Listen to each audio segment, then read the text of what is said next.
So here is my long-awaited video, how to choose the bicycle for you. How to choose your first bike. What do you need to get? Now I want you to get a piece of paper, grab a pen, and I want you to take notes in this video. Because I'm going to make some really important points here that I've learned in the last 15 years as a cyclist lifestyle. I'm 35 years of age, I've never had a driver's license. And these are the things I'm going to share with you in the next 10 minutes. They're going to save you so much time, money, fitness and everything. So get a pen and paper, please take notes. Thanks. First of all, you've got to ask your question, what sort of riding do you want to do? Are you going to be on the road? Are you going to be in the mountain bike trails? Are you going to be on both? If you're going to be on both, then get a 29er mountain bike. If you're just going to be 99% of the road, just get a road bike. I still ride off-road on my road bike. That's why I ride strong road bikes. That's why I don't ride those lightweight carbon wuss tanks that break in the first crash. I ride heavy-duty stuff. We'll get into more of that later. If you're going to do 99% of the road, get a road bike. You can get a flat bar hybrid bike if you want. If your flexibility is really poor, you can get a flat bar bike. So the road bike is the best. If you live in the city, get a road bike. If you live in the hills, get a road bike. If you live in the desert, get a mountain bike. If everything's just gravel and sand around you, get a mountain bike, get a 29er. Otherwise, get a road bike. Get a road bike. Get a road bike, because flat bar means you're in this one position. Road bike, you got 1, 2, 3 positions. Yeah, sure, you can put bar ends in a flat bar, but the road bike is just, you're going to be your best bet. Get a road bike.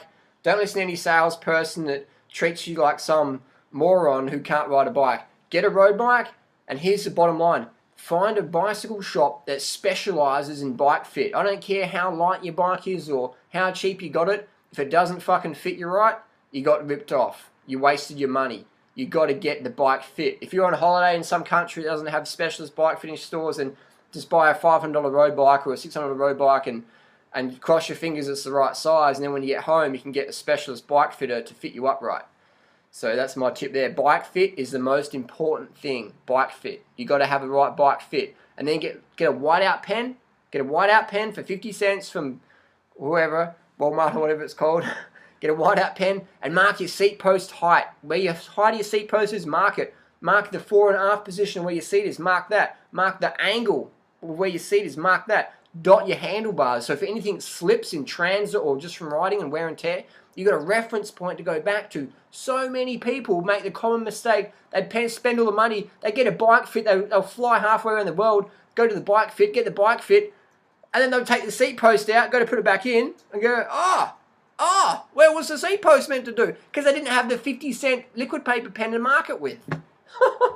Mark your cleats, mark your seat post, mark your seat angle, 4.5 position, mark your handlebars, easy. Then people are like, I don't want to put a liquid paper pen on my bike. It's like, go home, turn off, click unsubscribe and go and watch Shane Dawson or something. So carbon versus alloy. Carbon, the pros of carbon is it's,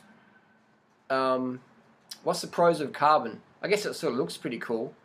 Alloy frames are just as light. Pros of carbon. The main pro of carbon is it looks cool. That's the only real benefit. People say, oh, it's more absorbent. I'll tell you what. The most absorbent part of your bike is your wheels and your tyres. That's the most absorbent part. Your carbon frame, generally they're so light you feel every fucking bump. So I don't recommend carbon unless you're full on into racing and your bike is only used for racing and you've got to replace it in the next year, because most likely your carbon bike is going to crack. The next time you have a crash, it's going to snap in half. And just look on the internet for broken carbon frames. Carbon frames are just breaking. Every shop's got a broken carbon bike in these days. They crack so easily if you have the smallest crash. I've seen $10,000 bikes just snap in half, just getting dropped. Carbon bars, carbon stems, carbon seat posts, don't waste your time.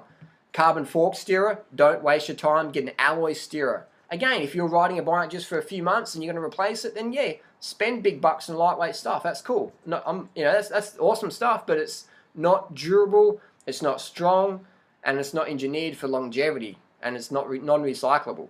So chances are you're watching my video because you're a bit more into the eco lifestyle, so alloy's the way to go. I've got a bamboo frame personally, but that's a whole nother topic. Here's some points, write them down. Road bike, compact crank, meaning 50-34 chain rings. Just write that down. Compact crank, 50-34.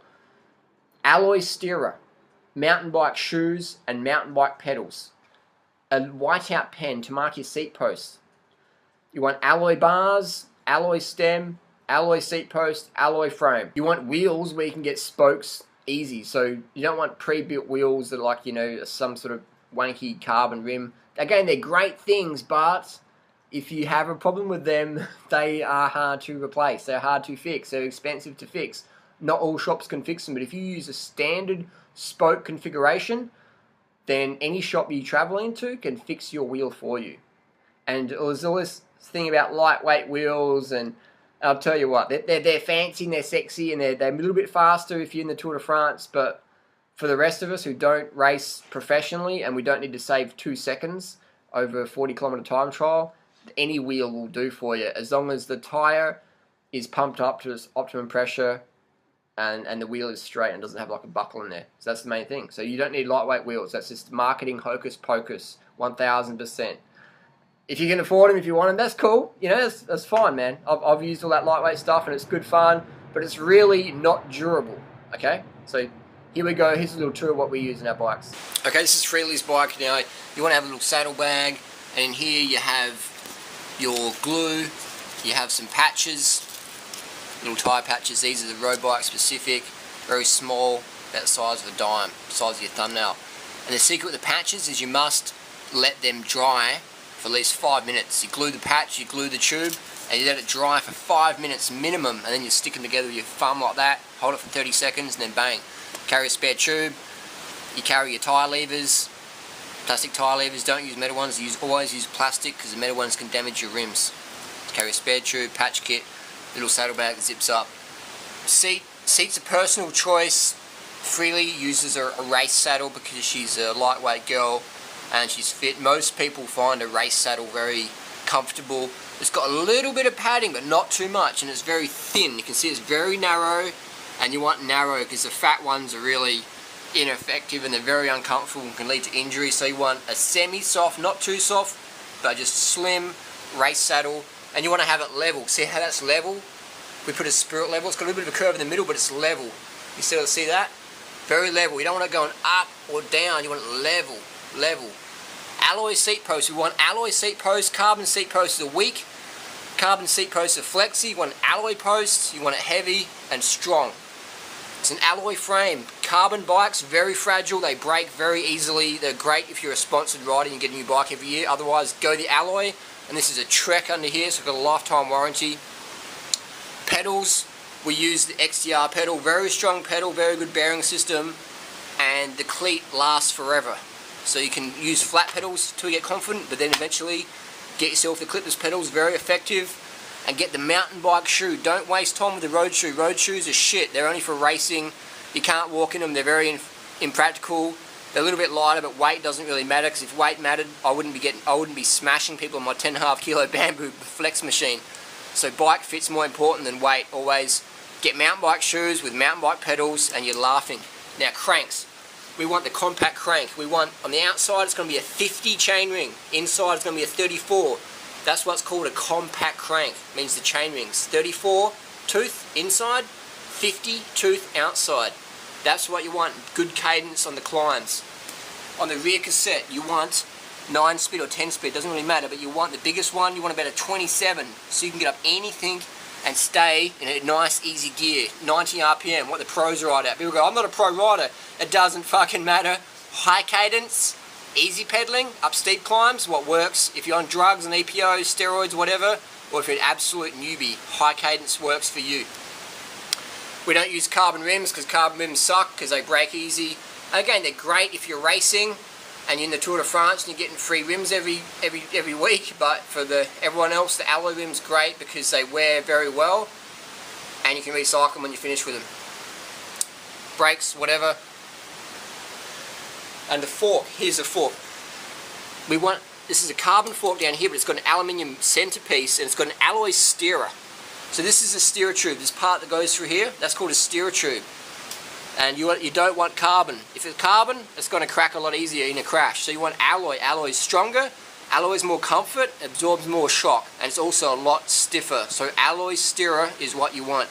You want alloy stem. Carbon stems are shit, they're expensive, they break easy, and they're all show. Alloy is what you want. Alloy bars, again, carbon bars break easy in a crash, they're flexy as fuck, and they're expensive as fuck. So get alloy bars, alloy stem, alloy steerer, alloy frame, Don't waste your time with carbon unless you're getting it for free. Now here's my bike again. You've got the seat height here. See that level? Nice and level. Alloy post. Got the alloy stem, alloy bars, alloy steerer. You can see it here. It's not carbon, it's alloy. Alloy is stronger. Carbon is weak. Carbon steerers are weak. The carbon fork's okay because it's got normally got an alloy sleeve on the heavier ones. And alloy rims, and this is what is this little secret weapon here. It's called a power meter.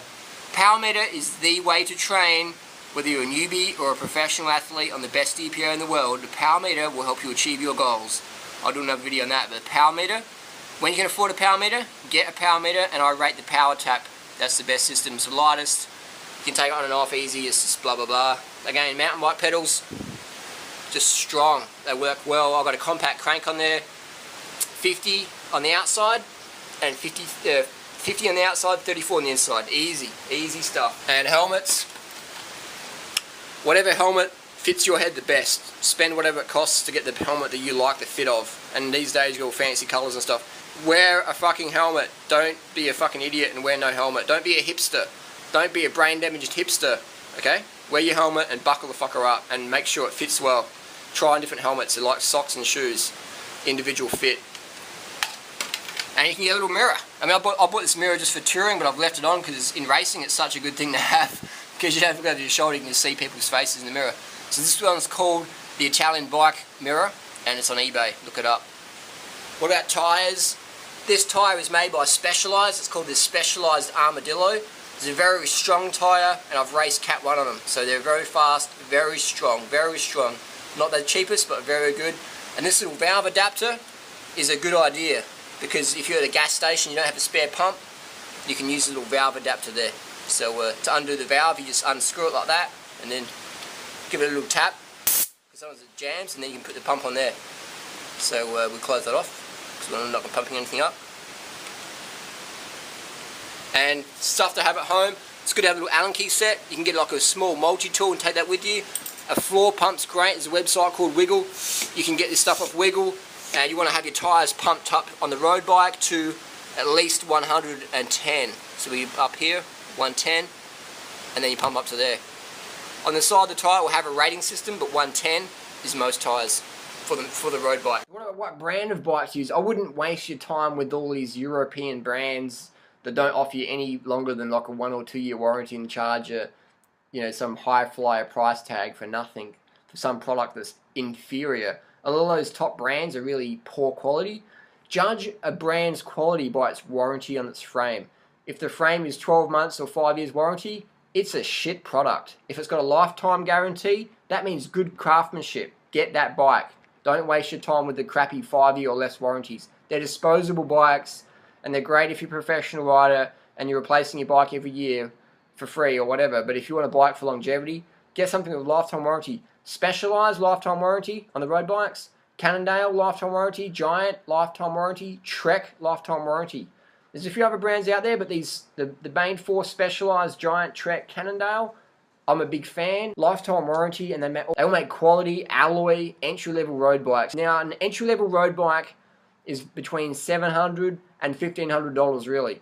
And a $1,500 road bike is just as good as a $10,000 road bike. You can do just as, if you're going to win a race, you're going to win it on a $1,500 road bike. It doesn't matter if it's 10 grand, you're still going to win. Lance Armstrong could win the Tour de France on a $1,500 road bike. In today's technology, 1,000%, I'm sure of that. So you don't need to spend big bucks. $1,500 is all you need to spend. You can spend more if you want, but that's really $1,500, man. You can get some awesome deals from last year's models for 1,500 bucks. You can get a killer bike, and you can do anything on that bike that you can do on a $10,000 bike. You can climb just as fast, sprint just as hard on that $1,500 bike. Now, why do people spend $10,000 on a bike?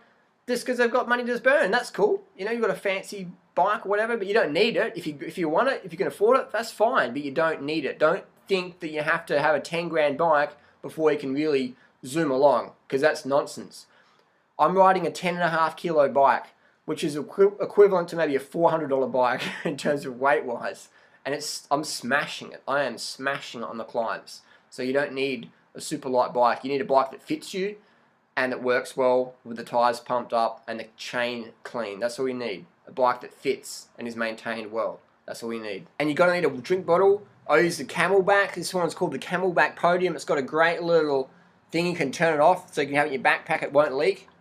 Over my MacBook, doesn't leak. Now that's what you call confidence. Great product. It's BPA free, meaning it's a better quality plastic, not as toxic. People go, I don't want to use plastic. I use glass bottles on my bike. I'll tell you what, don't ride with me if you're using glass, because chances are you're going to have a crash sometime. And drink bottles made out of glass are not designed for safety glass. They're not like windscreens that just shatter into little pieces. A glass drink bottle on the bike or your backpack is a fucking death weapon. Please use plastic bottles. The Camelback Podium is my pick. You need a bottle. You need to stay hydrated. If you let your mouth get dry, you're going to increase your chance of dental cavities. Always have a moist mouth. Please. Drink your water, just sip it. Always keep your mouth moist. And always be piss and clear at least every 2 hours. If your urine is yellow or straw, you need to drink more. Your urine always should be clear at least every 2 hours. Go and water the bushes. Stop, wee, get back on, and keep on cranking. Hydration is key. Because if you get dehydrated, you're going to store more fat. You're going to store more toxins in your fat cells, which means your ass is going to get bigger, your neck's going to get bigger, your gut's going to get bigger. If you keep getting dehydrated, you're going to be more toxic, you're going to be more acid, and that's going to increase your weight gain, your fat gain, and your fluid retention. Always stay hydrated. Just hydration is key. So that's it. Thanks for watching. Just a quick recap. We want a road bike, if you're going to do it on the road. We want alloy bars, stem, steerer, seat post. Alloy is the strongest. It's the best material to use. It absorbs more road shock than carbon. Don't believe the hype. Test ride, then decide. Alloy is the way to go. More durable, cheaper, just better engineering. Carbon's fragile, breaks, but looks cool until it's broken. You want to have a drink bottle always. The Camelback Podium is my little tip there. Camelback Podium. Good website to get bike parts from is Wiggle, because they ship really quick stuff, and Wiggle's just awesome to deal with. Got the wrong product, send it back. Thanks for coming.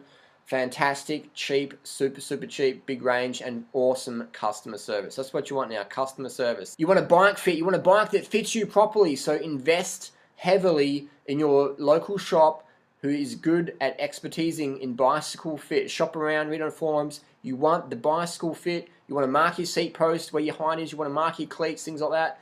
When you get cycling shoes, get mountain bike shoes, get mountain bike pedals. I'm racing Cat 1 with mountain bike shoes and pedals. It doesn't give you any performance difference if you're using a road shoe or whatever. Maybe if you're in a hill climb time trial with Lance Armstrong, Cato Evans, and Ivan Basso, and you've got to save 5 seconds, having a road shoe might help you do that over a 20-kilometer climb. Until then, leave the road shoes for the penguins who want to walk around the cafe and slip up and have to buy new Dura-Ace and Speed Play cleats every month or two because they're wearing out because they're walking around. Road shoes are crap. I'm never ever going to use road shoes again. Mountain bike shoes and pedals for the win. I'm passionate about that because you can actually walk around. They're functional versus the road shoe, totally non-functional. So bike fit, get alloy, get mountain bike shoes and pedals, and have your drink bottle, wear your helmet, bike fit, things like that. Just the basic fundamentals. Eat a high carbohydrate, low fat, preferably a vegan lifestyle. I've got plenty of videos about that. You can look that up. But just that's where it's at. The bicycle is such a wondrous piece of machinery to use in today's society. Get on your bike. I'll see you on the road. Post your comments down below. What experiences have you had and what do you enjoy on your cycling lifestyles? Thanks for watching, gang. See you soon. Peace.